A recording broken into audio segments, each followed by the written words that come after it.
Hi, this is Joette with BalloonCoach.com, and today we're doing something a little bit different. We're doing a book club about the Emyth. And one of the things that I have found over the years in the balloon industry is so many of us are creative. And the reason we got into the balloon industry is that we made decorations for a family party or for an event at church.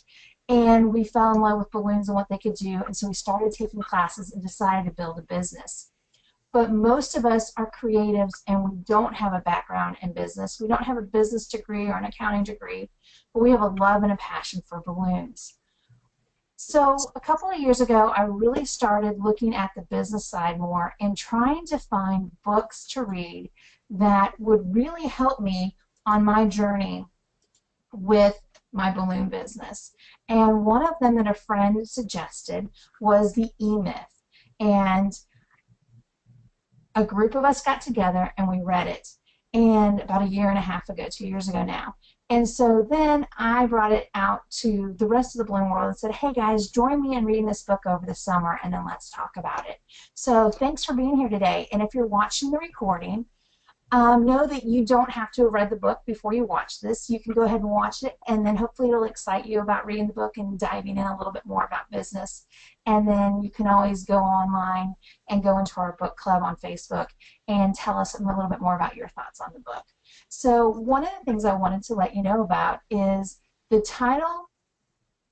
Sorry, it has been said that Michael Gerber's Emyth book should be required reading for anyone thinking about starting a business, or those that have already taken one, that fateful step. They may want to go ahead and pick that up now. The title refers to author's belief that business owners typically brimming with good but distracting ideas make poor entrepreneurs. The E in Emyth is for entrepreneur. Gerber takes time to explain how the business owners fall into a trap that they set for themselves. The way out of the constant doing it is learning about true entrepreneurship and to work on your business rather than always working in your business. So for those of you who haven't read it yet, that kind of gives you a little summary of what the book is all about. And that trap that they talked about is so evident in most of the people that I work with in coaching, because you get really busy meeting your clients' needs and decorating for events and talking to the next client and getting a quote out, that you are always working in your business, creating balloons, sending out quotes, and sometimes people describe that as being like a hamster on a wheel, and you're just running and running and running, and you never take time away to stop and actually work on your business and come up with a plan. So I went on and I found a great review of the book that really outlined all the topics that I really pulled out of this. And the top thing that he talked about was, with a small business, what he's pointing out why most businesses, small businesses, don't work and what you can do about it. One of the things that you have to look about with your business: are you a technician, an entrepreneur, or a manager? Sometimes people have all three of those traits and are able to do everything, but other times you just have one of those components. So you have to look and see how you fit in and be honest and rate yourself. Are you a technician, are you an entrepreneur, or are you a manager? And for me, what I found out is I definitely have the entrepreneur spirit. I want to go out and have a business that's successful and doesn't take me to do all of the work. But for probably the first 5 years of my business as Party People Celebration Company, I was definitely a technician. I was the one that was out there doing the balloons, creating everything, and going to all the events. And so as a technician, I was happy out there doing the work and creating beautiful spaces, but I wasn't so excited being back and having to be detailed and take care of all the business matters. An entrepreneur is a person who's kind of the dreamer. They set out with a new idea, and entrepreneurs often are frustrated by how slow the world seems to maneuver. A lot of times an entrepreneur has a lot of different ideas. I think of several of my friends who are in business that don't just have a balloon business, but they're doing 3 or 4 other things at the same time. And sometimes that's a great trait to have, but other times if you don't bring things in, you're going to be too scattered to really be creating income. So just something to look at if you're totally an entrepreneur and have that spirit of being freewheeling and looking at all the different ways that you can be making money, you want to make sure that you've got the system set up and you're being efficient with that. And then a manager, that's a detailed oriented person, and they're the one that dot all the I's and cross all the T's, and they make sure that everything is orderly. That is so key and important in a business, that you've got a manager to keep everything on track and successful for you. So I just wanted to open it up if anybody on today's discussion wants to kind of shout out maybe where they found themselves when they were reading through the book. Did you relate with yourself as a technician, an entrepreneur, a manager, or all three? This is Lorena. I related more to the technician side because I am my business. I'm the only one that works it. When I have big jobs, I do get help, but I'm it. I have to wear all of those hats. And a lot of us probably do. Yes. But try not to be, it made me more aware that I need to not be the technician so much and teach other people how to do that and more work on my business instead of in my business. I have been doing more to try and change that, but it's a totally different mindset. Yes. And it's not a quick flip. It's something you have to work on. It's like, okay, no, we can't be doing that. We need to be doing this. So, yeah, it's easy to get, I think most people have ADD. I know I do. And, it's okay. Tiny thing over there, let's go this way. But I have to almost like make myself a daily to-do list. Okay, we don't have a job today, so we don't have to be the technician. We need to work on the business. That is a great point, is to look at your calendar and be able to schedule that so that when you do have those downtimes and not being a technician, that you can work on things. I love that. That is a great scenario. Are there any other things that you're doing to try to work on your business? I have gotten totally out of my comfort zone and started doing more networking events, which are spooky when you don't know what you're doing. After the first couple, it's like, okay, I'm not invisible. I can go up to people and say, hello, my name's Lorena. I own Balloons Elite. You know, what do you do? And start a conversation. That is So, great. yeah, it's at first it's like, okay, what am I doing here? But it's like, no, I have a business like everyone else. And my name's getting out there. Um, I actually got, from going to a networking event for one of the chambers, I got a big order to make fantasy flowers for a breakfast that they're doing in a couple of weeks. So I've Oh, definitely started making those because they want 25 centerpieces. Uh, wow. yeah, so, and that was just by showing up at a breakfast. But I actually took a like a bouquet or a centerpiece that I'd done with fantasy flowers so they could see them and touch them and ask questions about them. And that's what got me the job is they saw what I could do. Yeah, that is the most important thing with balloons, is so many times people ask for you to put a print ad out. And balloons are so visual and something that has to be experienced to really understand what a balloon professional does. And so getting out there and letting people experience your balloons live, that is perfect. Going to those networking events and showing them what you can do.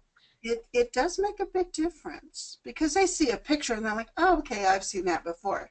But if they actually see the size of it or different shapes of it, they're like, oh, I didn't know you could do that. So it just opens up their world too.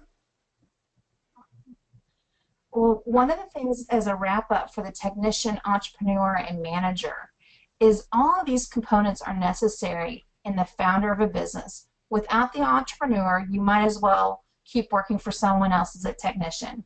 Without any technical ability, the entrepreneur must rely on others to get everything done. And without the organization abilities of a manager, the other two would probably find themselves with the electricity in the office turned off because they had other things to do other than pay the bills. So all three components are really important, and it's just clear you have to decide and evaluate yourself honestly of where you fall in things, and then where you have shortcomings, that's where you look at hiring support, even being able to have like a virtual assistant. I have two that are virtual assistants for me that help keep me organized and take care of the detail work that is not something that I enjoy doing. Some people make sure that they have a certain person that does all their bookkeeping and billing.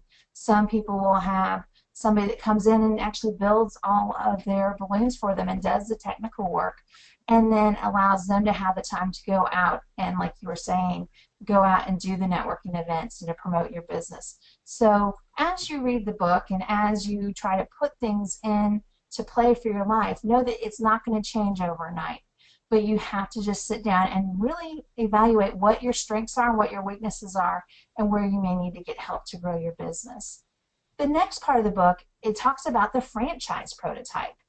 And if a business is to thrive, it must move beyond the founder. A business that is wholly dependent on the founder and their abilities is not really a business, but rather a some job for the founder.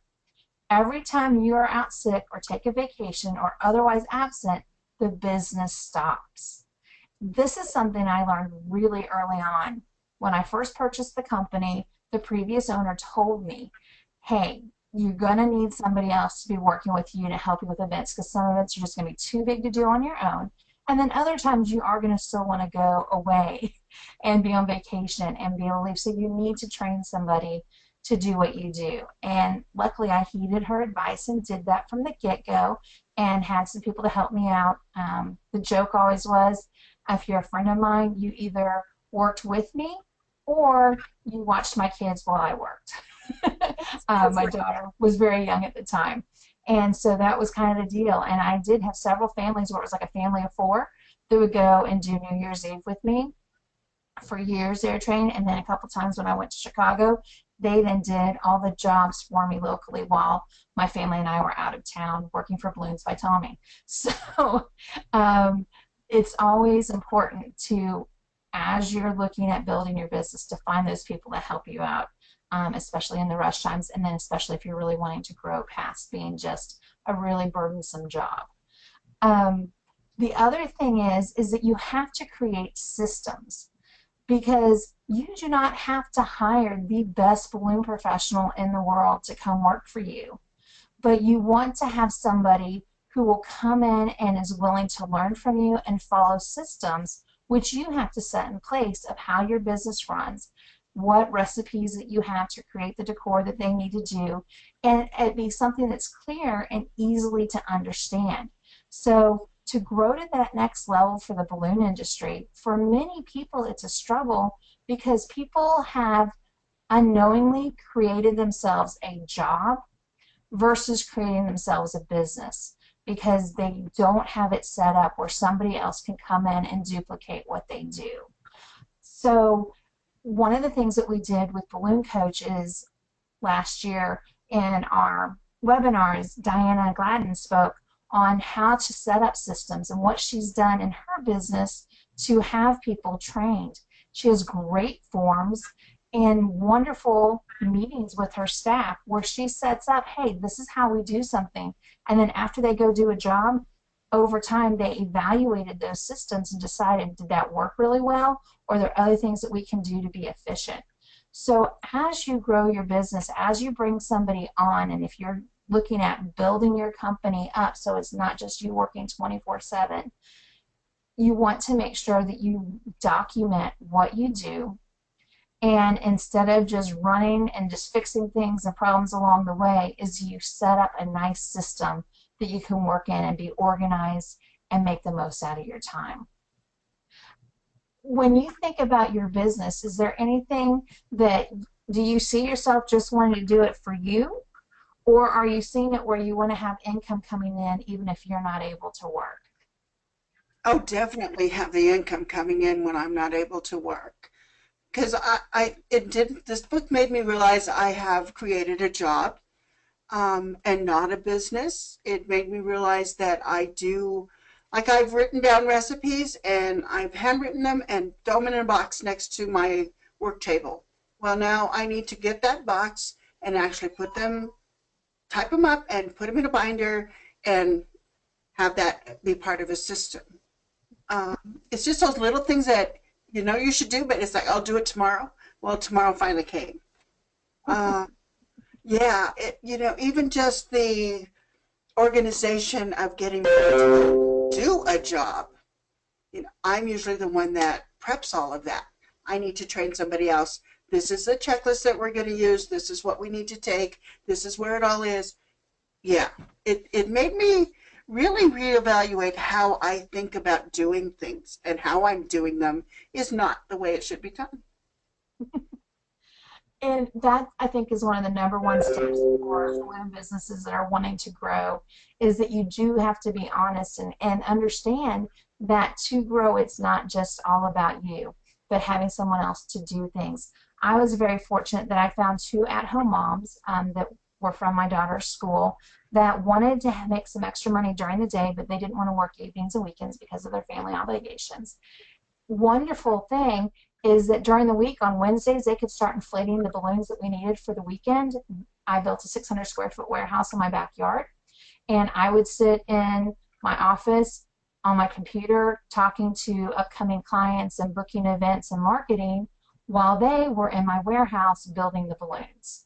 And it felt great on Saturdays when I would arrive on an event and they'd be like, "Oh, wow, your hands have got to be so tired. This is so beautiful. And man, you really worked hard." And I could just smile and be like, "Well, my staff did a great job, didn't they?"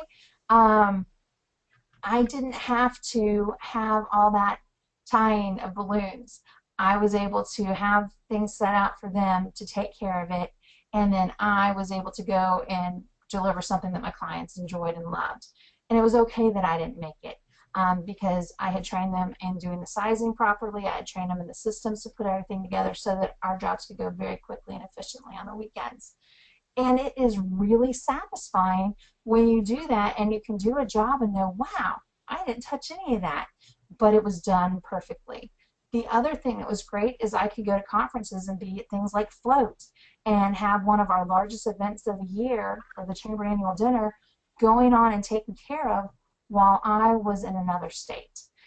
And thank goodness for technology, because it allows us to still see what's going on and have pictures sent to us and that kind of stuff for approval.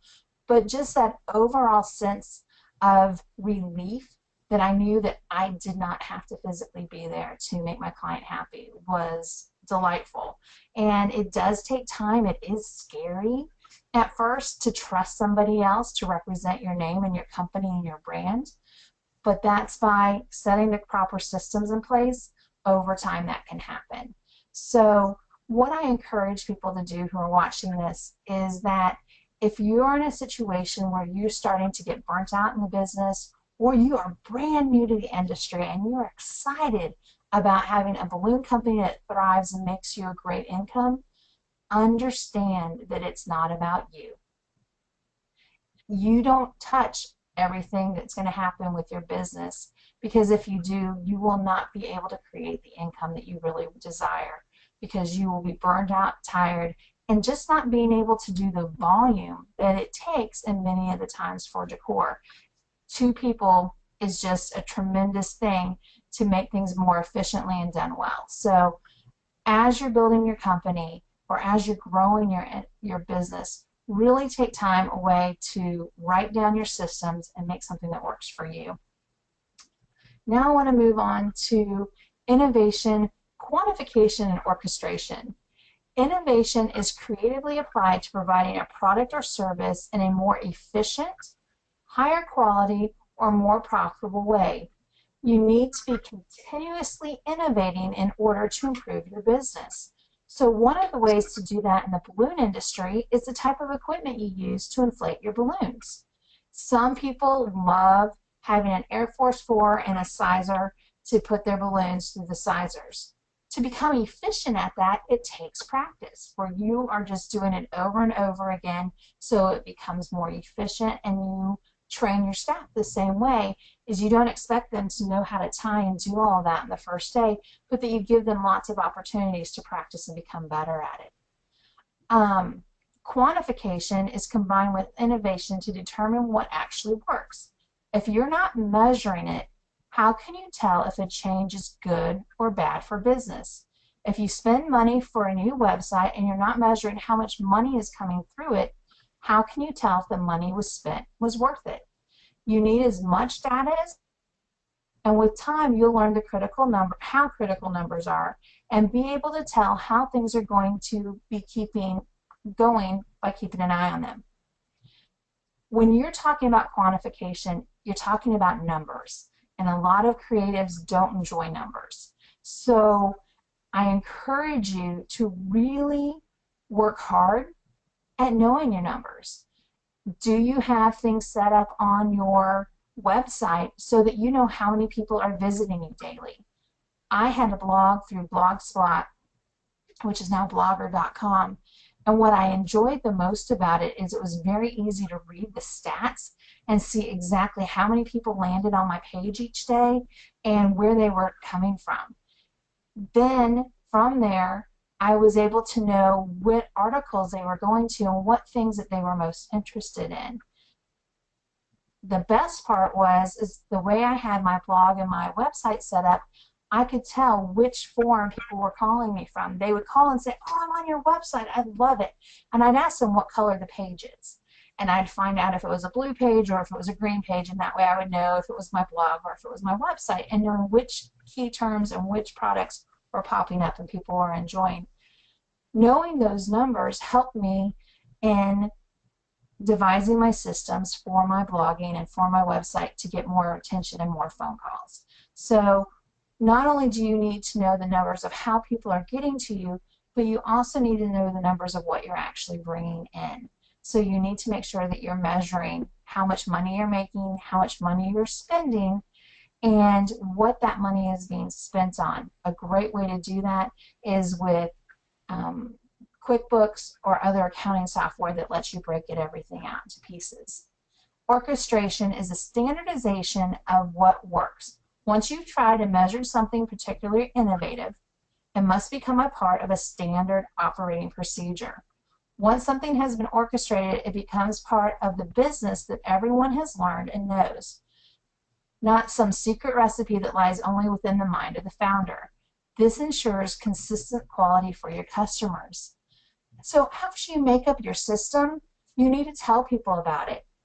One of the things that I was really bad about is I would expect for people to read my mind and just know the things that I know. I forget that I've been to a lot of trainings. I've learned from a lot of different instructors.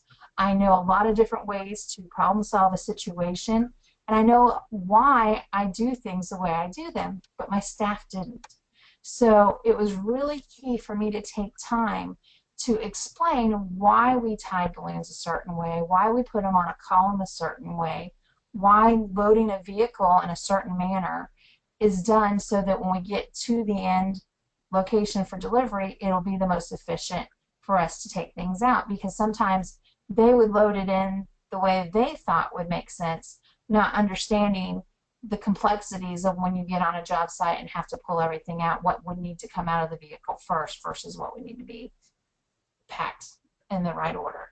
So make sure that as you develop your standard operating procedures that it's written and that you review it and that you train your staff on it so that everybody is at the same mindset and knows what's going on, so your clients get the consistent quality that they expect from you. Just 1 second. I had a knee surgery year ago in September, and we had booked a job for 2 days after New Year's, and it was a quinceañera. Well, there was no way I could do it. My knee was still wrapped up and, on ice. So the people that I have helping me, they've done it a million times. I totally trusted them to do it. But they were so used to me being there and telling them, you do this, you do this, you do this, that they were so disorganized. And we even had a meeting before. I said, okay, you're the boss. You know, this is how it should be done. Well, they got flustered and forgot all of that. And they made it work. I mean, it came out great. And they did a great job. But they're like, we're never doing this without you again. I said, no, it doesn't work that way. You guys need to learn to do this without me. So I've tried to send them on a few other jobs, simple, smaller jobs. This is how you do it. This is, you write it all down, and they've done fine. But I have a problem with letting go. I want that control. So I'm trying to be better about that and just saying, okay, here you go. I know you can do it. Right. But they are freaking out because they're used to me being the anchor. I'm like, I can't always be there. We may have a second one that I need to be here and you guys need to be over there. Okay, fine, we'll do it. So I've had to train them, but they're getting there. But yeah, I think a lot more systems in place for me would make a big difference for them and for me because I would feel more comfortable doing that. Right. So yeah, this book was really pretty amazing. I mean, I'm some glad of you enjoyed it. it a little too much for me, but the basics of what they're saying was so true, and you do have to be all three of those personalities at the same time and not let one overshadow the other. So it's a fine balance, but you get there. And one of the things that he talks about is aims, objectives, and opportunities. And for your business to work, you need to have a primary aim in life, not just about your business, but your life. Because without that, your business may come and consume you. And I know for me, when I purchased Party People, when we started growing, it was consuming. I was working 80 hours a week and I was never seeing my family. And the whole reason that I had purchased my own business is I was burnt out on social work and I wanted to have time with my family.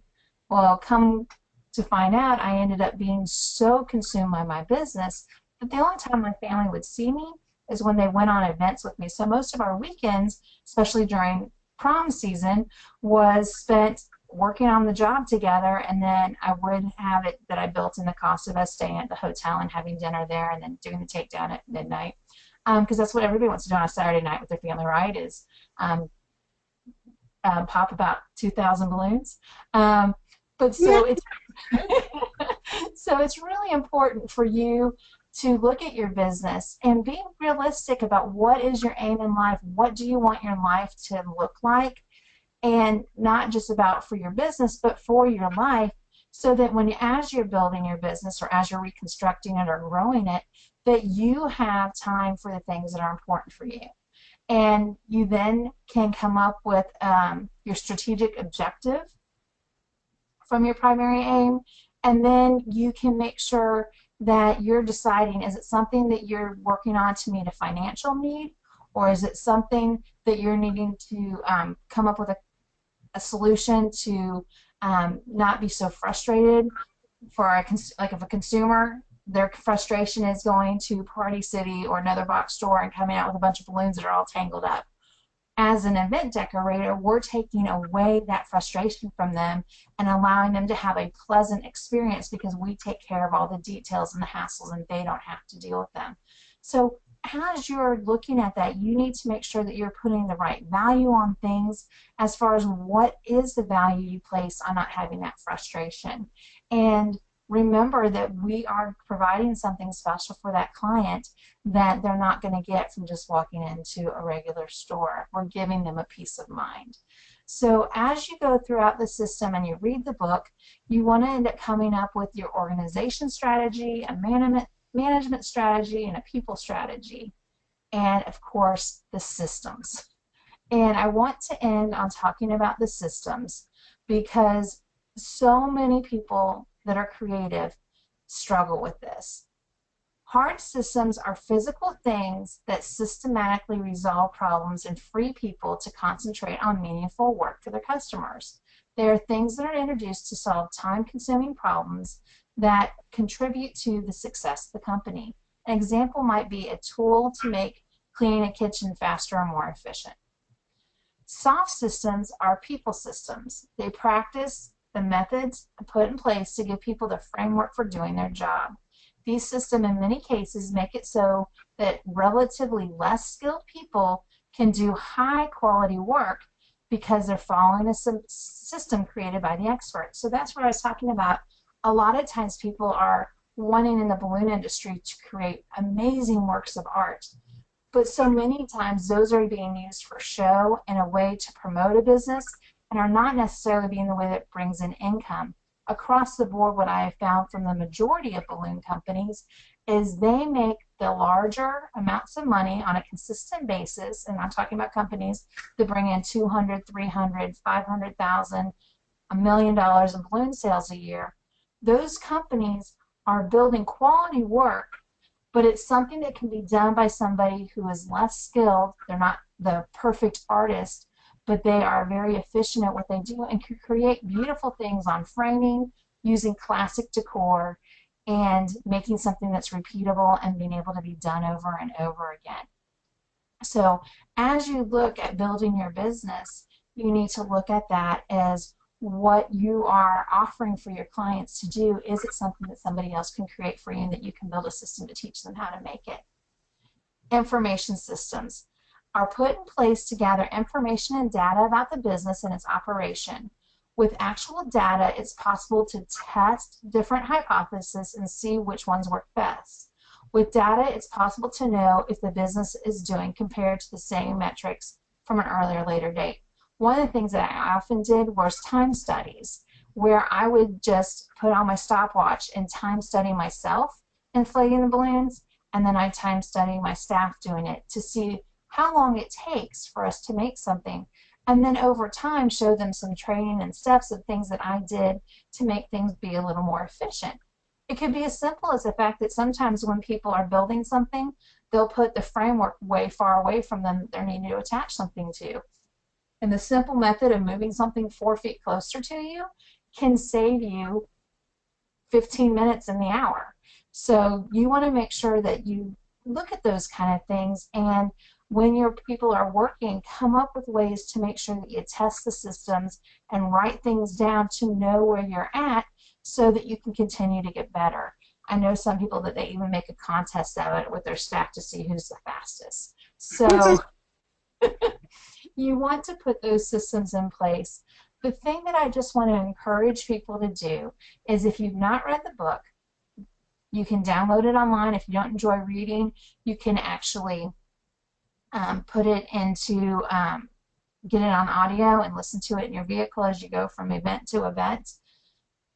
But I really feel that things that he had out there for us to consider are really important to hear, just to have a different idea and different thoughts on things. Not that you have to put everything into play that he says in the book, but depending on what your aim is with your business and how big you want to grow, a majority of what he has to say is really going to help you take the right steps to grow into something that is a stable company, that's strong, that can operate without you, allow you to go on vacations, allow you to spend time with your family while you're still creating income from a very lucrative balloon business. So any other things that you can think of that really stood out to you when you're reading the book? Don't wait to do it. Just make those small changes now, even if it's just one, and then get that done and go to the next one. Oh, Um, that is great. it's just like I always keep that in my head. If you always do what you've always done, you'll always get what you've always got. Yes. And it's you have to make those little changes, and maybe some of them are big changes for you, but it will make a difference in your life, in your business, in your income. Just, you can't sit on your butt and not do it. I love it. That is great. Well, what I just want to show real quick for those of you who may not be aware is that coming up in November on the 13th and 14th, David Mahoney will be joining me in Orlando. And what is wonderful is David has set up the systems. His staff rock. They know how to put things out efficiently and do things the way that he wants done to make his brand and his business grow. So on the 13th, I will be letting you have time to work on your business. We are going to sit down and talk about numbers and look at where you're currently at and where you want to go in the future and be a year, 3 years, 5 years, 10 years down the road. We are then going to have time after lunch that day and work on things for New Year's Eve, because one of the things that I love people doing is after they attend a workshop, I want them to be able to make money and recoup the investment that they've made in their business quickly. And New Year's Eve is right around the corner. We'll be a month and a half after the workshop. And so we'll talk about some of the things that I ran into with having to make custom balloon drops on ceilings that were super low, or on ones where we're having to work around a bunch of lights and things like that. Plus we'll have balloon drops that are just for your regular standard drop that you can just buy and load it.